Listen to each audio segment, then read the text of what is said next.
మీరు నన్ను నమ్మగలిగితే నేను మీతో ఒక సత్యం చెప్తా. వెంకటేశ్వర స్వామి ఇప్పటికీ వింటారన్నీ. అన్నీ తెలుసు ఆయనకి, అన్నీ తెలుసు. ఎవరిని కొండ మీదకి రానివ్వాలో తెలిసి, ఎవరిని రానివ్వకూడదో తెలుసు.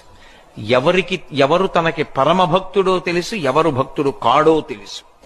నేను మీకు ఇంకా సత్యం చెప్పాలంటే, ఆయనకి అభిషేకం చేసి స్నానం చేశాక ఇప్పటికి చెమట పడుతుంది. ఆ చెమట తుడుస్తారు బట్టతోటి. ఆ తుడిచిన బట్ట వాసన చూస్తే సువాసనలు వస్తాయి.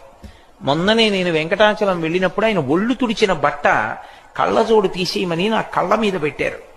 పెడితే నాకు 1.5 సేపు చల్లతనం వదలలేదు కళ్ళని పట్టుకుని. అంత సువాసనలు వస్తుంది. దివ్యమూర్తి.